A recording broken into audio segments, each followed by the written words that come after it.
7ই November সিপাহী জনতার বিপ্লবের মাধ্যমে জিয়াউর রহমান মুক্ত না হলে বাংলাদেশ যেমন একটা সংকটে পতিত হতো, 90-এ জেনারেল নুরুদ্দিন সাহেব যদি এরশাদ সাহেবকে সরি মিস্টার প্রেসিডেন্ট, আমরা জনগণের বুকের উপরে পাড়া দিয়ে আপনাকে ক্ষমতায় রাখতে পারবো না, এই কথা যদি না বলতেন, 90-এও ডিফিকাল্ট ছিল গণ অভ্যুত্থান ঘটানোটা। 24-এর গণ অভ্যুত্থানেও সামরিক বাহিনী যদি শেষ পর্যন্ত জনগণের কাতারে এসে না দাঁড়াতো, তাহলে দেশে গৃহযুদ্ধ লেগে যেত, রক্তপাত হতো, ওই দক্ষিণ আফ্রিকার বিভিন্ন ব্যর্থ সংঘাতপূর্ণ রাষ্ট্রের তালিকায় বাংলাদেশের নামও যুক্ত হতো। তাহলে কেন গণ অভ্যুত্থানের পরে সেনাবাহিনীকে জনগণের মুখোমুখি করা হচ্ছে? এবং দু একজন বুদ্ধিজীবী নতুন নতুন টার্ম ইউজ করে ছাত্র জনতা সৈনিকদের অভ্যুত্থান, মানে এখানে আর্মির কোনো অফিসার ভূমিকা রাখে নাই, সৈনিকদেরকে এখানে টেনে এনে একটা বিভাজন তৈরি করছে। এরা ওই 75-এর মতো আরেকটা হঠকারী গ্রুপ যারা দেশে নৈরাজ্য তৈরি করতে চায়। কাজে এই নৈরাজ্যকারী হঠকারীদের বিরুদ্ধে আমাদের সজাগ এবং সতর্ক থাকতে হবে। আমরা বারবার বলছি, আসেন, এখনো বলছি, আওয়ামী লীগকে যদি আপনি বিপ্লবের শক্তি হন, আপনি আওয়ামী লীগকে নিষিদ্ধের পক্ষে থাকবেন।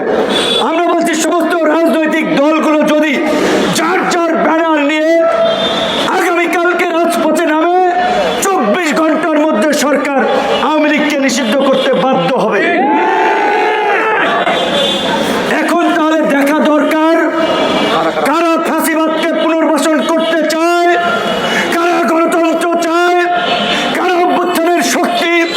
আমার ব্যানারে আসার দরকার নাই, আমাদের দলের নেতৃত্ব আসার দরকার নাই।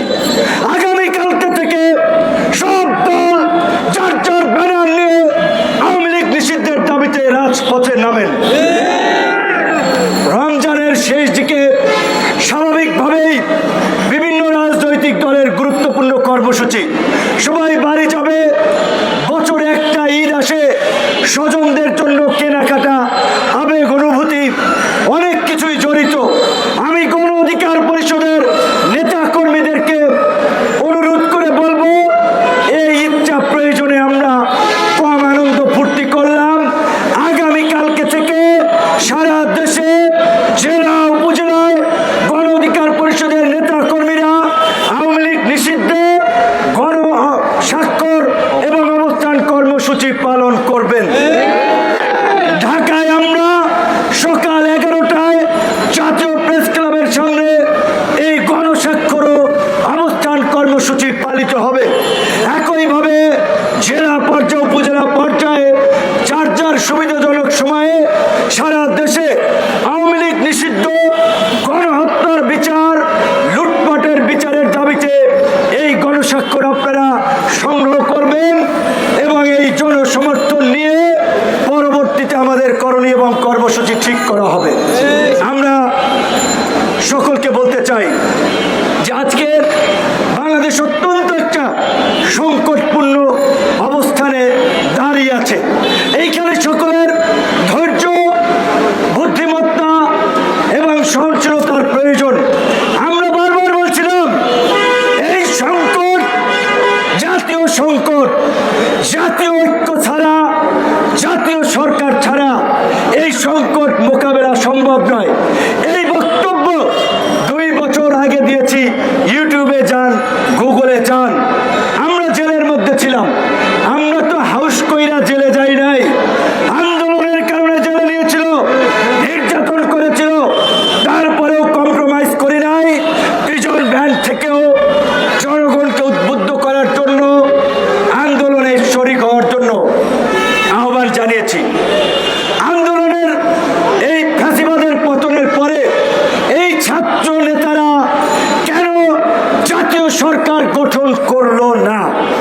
তারা কেন শুধুমাত্র 2 জনের প্রতিনিধি, পরবর্তীতে আরেকজন ঢুকিয়েছে, আর বিভিন্ন দূতাবাসের প্রেসক্রিপশনে এই এনজিও মার্কা সরকার গঠন করেছে? এই জবাব এই ছাত্র নেতাদেরকে দিতে হবে। যদিও তারা এখন আর ছাত্র নেতা নাই, তারা এখন জাতীয় রাজনৈতিক দল নাপা নাগরিক পার্টি। কাজেই এই নাপার নেতাদেরকে দিতে হবে তারা কেন জাতীয় সরকার গঠন করেন নাই। আর আপনারা যদি বিপ্লবের প্রকৃত চেতনা ধারণ করেন, সরকারের থেকে সুবিধাবান ভারতাবাজি রাজনীতি না করে জনতার কাতারে এসে রাজপথ থেকে আপনারা আওয়ামী লীগ নিষিদ্ধের দাবিতে আন্দোলন করেন, আবার কাঁধে কাঁধ মিলিয়ে জুলাই গণ অভ্যুত্থানের মতো বাংলাদেশকে আওয়ামী মুক্ত করি। কিন্তু ক্ষমতার চেয়ার বড়ই মহব্বতের চেয়ার, বড়ই ভালো লাগার চেয়ার, একবার ওইখানে বসলে আর কেউ ছাড়তে চায় না। যেই লঙ্কায় যায় সেই রাবণ হয়। আপনারা দেখেছেন ছাত্র নেতৃবৃন্দের মধ্যে এখন নিয়োগ, তদবির, ঠিকাদারি, বিভিন্ন প্রতিষ্ঠানকে দেওয়া, এমনকি তারা এখন সরকারের যে স্থানীয় সরকার সেই প্রশাসনে নিজেদের লোককে বসিয়ে দল বানাতে চায়। তো তুমি সরকারে বসে ভাইরা দল বানাবা, আর বাকি রাজনৈতিক দল চেয়ে চেয়ে দেখবে। তোমাদেরকে দল বানানোর জন্য সমস্ত রাজনৈতিক দল রাস্তায় নেমে আন্দোলন করেছিল। সময়ের 1 ফোর, অসময়ের 10 ফোর। একটা সময় আছে, অবশ্যই